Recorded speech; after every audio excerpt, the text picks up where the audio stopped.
Dan RadioStyle, hope everybody out there's having themselves a great day. Out of the Power of Awareness, it's chapter 2, Consciousness. And I want to say, and I'm not trying to bury this lead, but what I want you to do while we're going through this video is I kind of want you to keep in mind the thing that I kind of figured out at the end of this, or at least I think is a cool summation of this whole chapter. This chapter is an amazing piece of Goddard magic, no question about it. In fact, as far as manifesting goes, this really is kind of the shift in the way we view it that will change how you experience manifestation. I think without a doubt. So the simple thing to keep in mind, manifestation is not created. It is aligned with what is already there. Kind of want you to keep that in mind. Let me say it one more time. Manifestation is not created. It's not creating something out of thin air. It's not going hocus pocus boosh. That's not what manifestation is. Manifestation is aligning with what's already around us. All this stuff is around us at all times. It's the consciousness that Neville's going to really get into. It's that consciousness of what's around us. Like when we kind of shift into the same vibration as something else, which is kind of what I understand consciousness to kind of be. When that happens, then that's what you experience. You're shifting into that phase. It's almost like being a part of a rainbow, if you will, right? And if you want to experience things that are blue, but you're currently being red, it's all you can see is red everywhere you go. But blue is in there, right? You're part of white light. I'm not trying to get too crazy, but that's kind of how it plays out. And it's very powerful. So let's get into consciousness. It's a beautiful chapter. It is only by a change of consciousness, by actually changing your concept of yourself, that you can build more stately mansions. The manifestation of higher and higher concepts, basically. By manifesting is meant experiencing the results of these concepts in your world. Let me say that again, because that's what he's doing, is defining the word manifestation, and I think this is a really great definition of it. By manifesting is meant it's experiencing the results of these concepts in your world, meaning they become experiential, they become part of your reality, they become something that you tune into, if you will. It is of vital importance to understand clearly just what consciousness is. And yes, it is. He really starts it off here beautifully. And I love that about Goddard. The reason lies in the fact that consciousness is the one and only reality. It is the first and only cause substance of the phenomena of life. Nothing has existence for man save through the consciousness he has of it. Therefore, it is to consciousness you must turn, for it is the only foundation on which the phenomenon of life can be explained. So what he's saying here is consciousness really is what causes the phenomenon of life. Like life is here to represent or be an outpouring or be a visualization or be an external experience of what is internally going on inside our consciousness. So as we continue, if we accept the idea of a first cause, it would follow that the evolution of that cause could never result in anything foreign to itself. Meaning, the cause, you can't create something that you're unaware of, that you don't understand, that you don't have any consciousness of. You can't possibly create it. It'd be foreign to you. So that's kind of what he's getting into.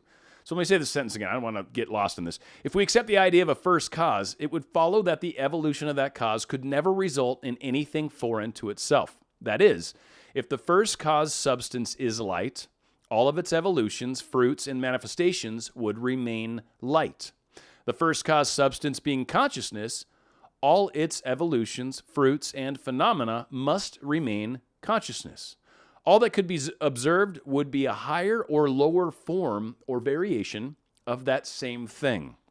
In other words, if your consciousness is the only reality, it must also be the only substance. Consequently, what appears to you as circumstances, conditions, and even material objects is really only a product of your own consciousness.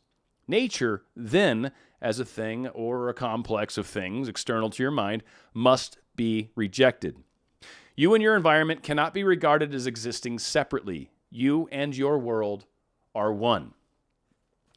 There's some talk I've heard that supposedly Neville trained with some of the mystics of the time back then, and there's a few of them that I've come to names, and I'm not going to try to get into all of it, and frankly, a couple of them elude me right now, so there's no point to. But this is a very deep paragraph that he's talking about. essentially saying you cannot know something that which you are not. So if it's not something that you can understand, relate to, even pretend to understand, you couldn't fake it. You can't make it outwardly happen in your life. You have no idea what it is and what it feels like, any of that.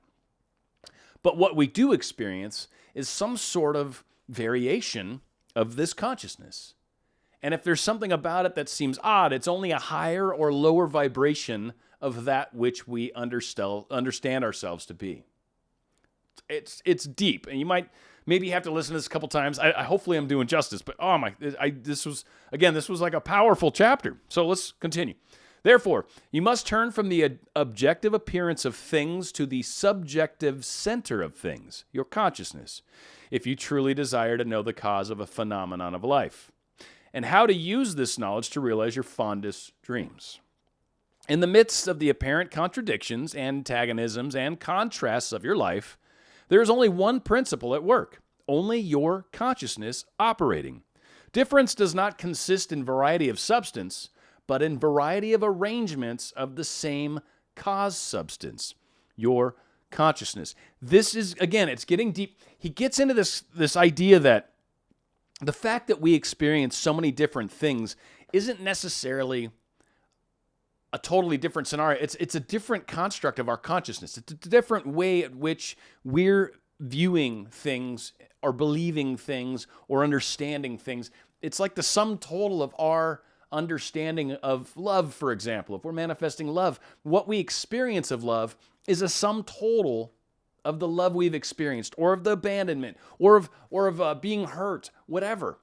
And our understanding of love is wrapped around that consciousness. Our understanding of wealth has to do with what levels of wealth we've understood in our lives, whether we've been rich, whether we've been poor, what variants of those that we have been. And that is our understanding of wealth. And that is what we can kind of expand to, is what our understanding is. Sometimes we get to taste a little higher, but again, it's still that consciousness of wealth, of abundance, or that consciousness of love that continues to percolate and create more of the same.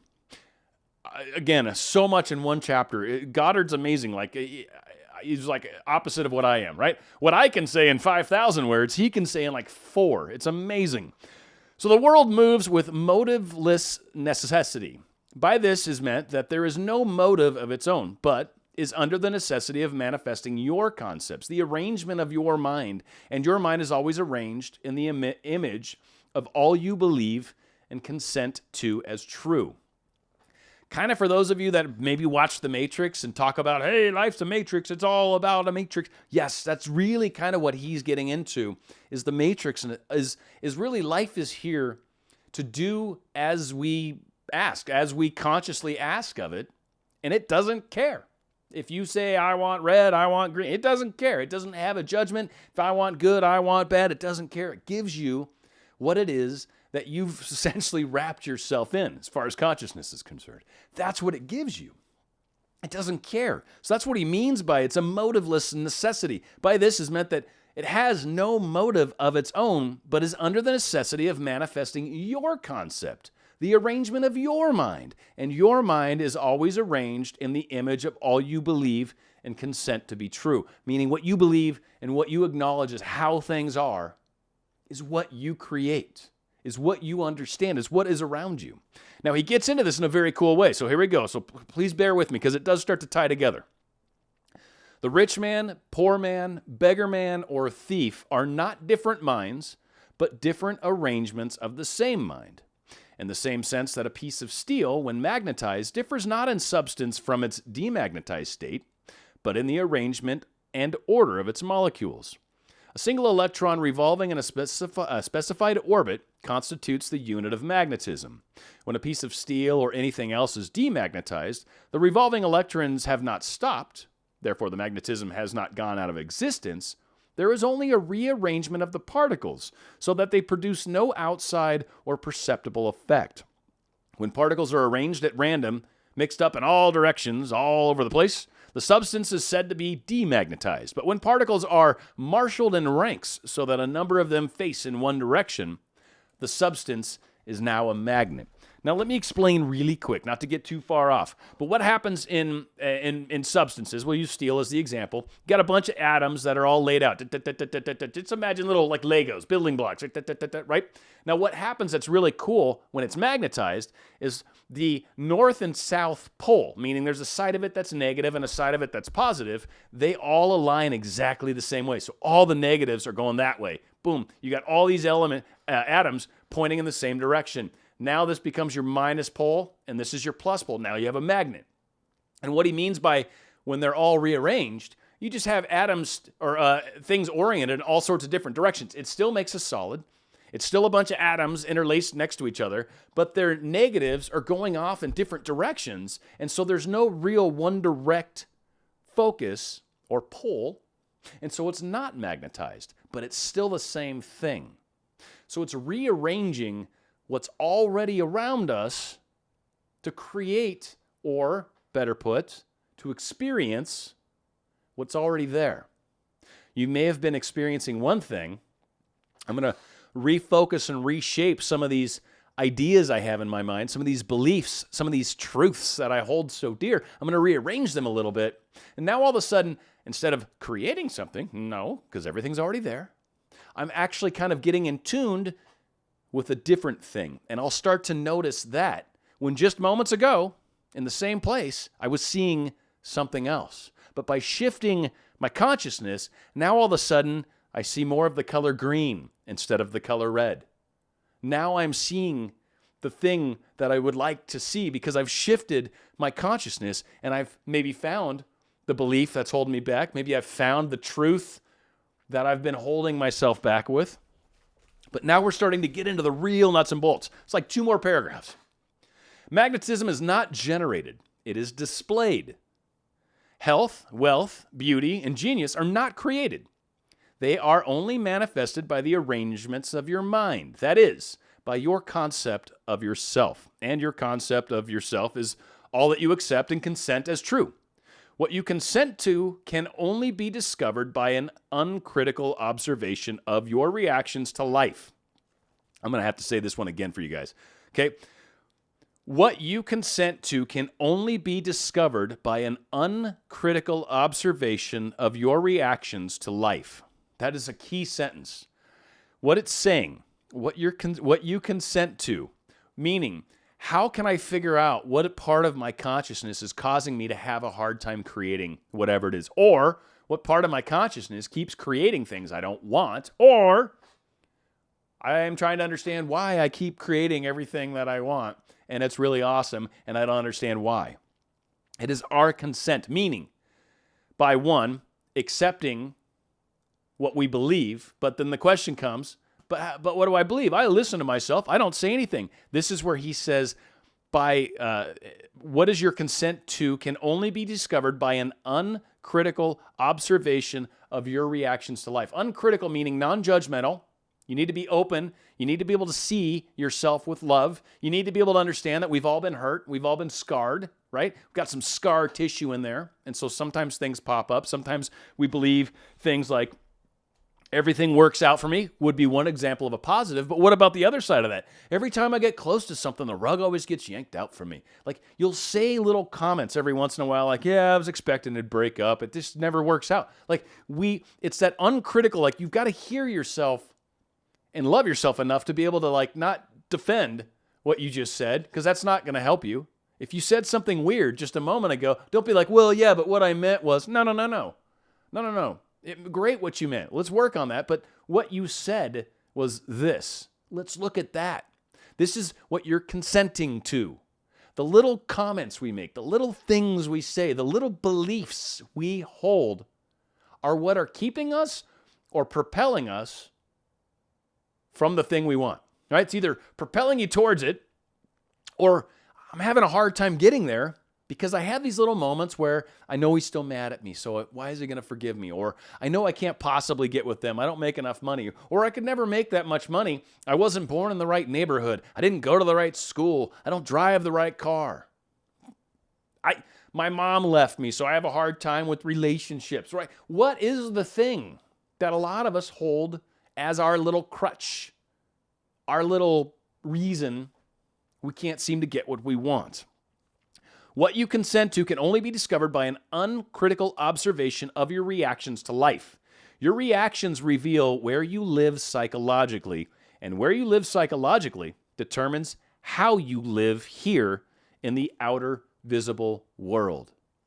Where you are living in your beliefs psychologically, your consciousness, what you are all about, is what you keep experiencing. And again, to a lot of us, it continues to prove what we keep telling everyone else. See, I told you, nothing ever works out for me. Well, you're right. You've proved it to me 5 times now. How weird, because everything seems to work out for me. The difference is how we view it, what we consent to, what we agree to. Do I agree to the rug getting yanked out from under me? No. And in fact, when you have those kinds of beliefs, you kind of got to start either A, just altering with affirmations, trying to get your focus onto it, trying to figure out a way to get your belief to come in line with the goals that you have. All of this stuff is already around you. You're not creating it out of thin air. You're not making it magically. You're getting in tune with it. You're having it and you merge. You're becoming part of it. It's becoming part of you because it's your consciousness, because it is you. It is you pushed out, really, is what Neville's talking about. These experiences are outward projections, outward manifestations, outward experiences of what is already going on inside of us. And people play parts in this, by the way, right? Just for an example, when you're trying to deal with a boss, deal with a girl that you love, deal with a guy you love, whatever, right? People are all kind of interrelated. We're all vibrating at our own color, if you will, just to kind of keep that analogy going, right? So maybe I'm vibrating at red right now, and the person I really want to be with vibrates at green. And so we just have a hard time syncing up. We don't see each other. It doesn't mesh. I don't get to see you. You don't get to see me. It doesn't happen. We're meshing at a totally different frequency, if you will. Can't see each other. Just right by you. You're right here. You're right now, but I just can't seem to get in sync with you. When I start getting in touch with my greenness, when I start really appreciating the parts of green that I love, when I start to understand what it is to be green, now all of a sudden you start popping into my life, start getting text messages, start bumping into you at Starbucks, start seeing you wherever. Because now I've gotten my consciousness to the same place as them. Or they've gotten their consciousness to the same place as me. And here we are now bumping into each other. It's already been there. It already was. It's always been. But what was I thinking about? Where was I in my beliefs? Who was I in what I thought was possible? That's what I've been experiencing. And if it's not what I wanted, well, then I need to look at, uncritically, I need to pay attention to the little things I say. I've said this many times when coaching. One of the reasons I like in-person coaching versus email coaching is because in-person coaching gives me a chance to talk to somebody and hear them speak about themselves, to hear them speak about their situation, to hear the tells of where they're at right now. And then I ask one other important question: what is it that you would like to experience? And if those two things aren't in congruency with each other, if they're not in line with each other, then I let them know, hey, what you're doing's not working. If what they are doing is in line with that, then it's like, all right, let's dig into this further. There's got to be something else at work. It's important to know and pay attention to ourselves. What is it that I'm having a hard time with about this? Why do the doubts I keep popping into my head? I've said before, doubts are actually super helpful because they let you know there's kind of a problem. And rather than slapping an affirmation Band-Aid on it, sometimes it's a good idea to treat the wound. Look at it, clean it, love it. Put some salve on it or some hydrocodone, or not hydrocodone, some hydrox, whatever the heck, I can't think of it. Right? Put on some stuff. Comes in a brown bottle. Hydrogen peroxide. Thank you. All of you guys have already said it 15 times. I'm sure a bunch of you already typed it in the comments. But yes, exactly. Same thing. Treat the wound rather than just slapping an affirmation bandage on it. So again, finally, the importance of this in your daily life should be immediately apparent. It's very true. The basic nature of the primal cause is consciousness. Therefore, the ultimate substance of all things is consciousness. Consciousness is what our experience is. Consciousness is the manifester, essentially, and the universe basically provides us what we're already kind of vibrating at. I'll finish off with kind of one example of somebody had asked me something recently. They had told me that kind of going through some crazy things in their life. They lost a passport and something else, like some bad stuff's going on, some bad mojo's happening in their life. And they said, this is stuff I haven't thought about. Why am I experiencing this? And this is a great example of consciousness.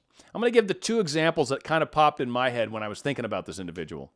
There's the opportunity that maybe he's been working on manifesting, putting some energy towards certain things, and some of these bad things happen because the direction that he's trying to manifest, this current reality doesn't work for. So sometimes when we're trying to make a creation or change in our life, sometimes it actually causes us to lose jobs. It'll cause us to maybe get in breakups. It'll cause us to move. Sometimes it'll cut. And sometimes these things can pop up in weird ways. Say I'm not really in a position to move. Well, maybe something happens that forces me to because I need to. Sometimes our manifestations create pathways that need to be followed or else we will not get there. And since consciousness creates reality, there's no way not to get there. You have to. It's already there. It's already happening. You are already making it so. So that was one option I threw at him, that this could very well be happening in your life because of things you're trying to manifest. Not that you're specifically wishing ill on yourself, but that maybe this is part of the broader picture, the bigger change. And that's very common. See that happen a lot. And by the way, if you're manifesting something big, as they sometimes call it, these things can happen. You can have things change in your life, dislodge, become weird. That's part of manifesting. It's part of changing sometimes, especially if it's something radical. But the other side of this, which is very important to keep in mind as well, have I been ignoring the signs? Have I been ignoring maybe my higher self calling, saying, do this, this thing keeps popping up. I keep sort of getting in trouble for a bad behavior and it seems to keep kind of escalating, but I'm not stopping the bad behavior. Now I'm trying to hide it from people, right? And I keep doing it. And now all of a sudden something bad happens because I'm ignoring all the signs, all the indications that I'm going down a bad path. Sometimes that happens too, where you're so far off your beaten path, so far off your soul path, that your soul wants to get you back on track. Consciousness is all of this. It's sort of the shell that sits around what the manifesting stuff is that we talk about in Law of Attraction. One of the reasons why when I read this chapter to prepare for today's show, I was just like, oh, this is like an amazing chapter. All the deliciousness inside this chapter, it is what is manifestation. And all the stuff that I had read when I was younger, this ties in with that. It's the consciousness. It's who we are. I've called it energy. I've called it a lot of things because it's hard to put in just single words, but really Goddard did it beautifully. 2 pages, right? Front and back, and that's it. And here I am, 30 minutes into a video. Not quite. The power of consciousness, the power of change, it comes from within us. The thing to remember is this stuff's not being created. It's already around you. A couple last things, and this should get us, hopefully, to that beautiful place. One of the things that I see is a difference, and this is, I think it hopefully will help illustrate some of the differences in consciousness.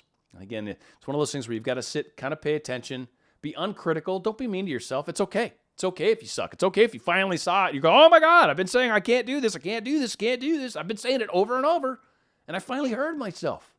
Oh my God, woohoo! I can finally fix this.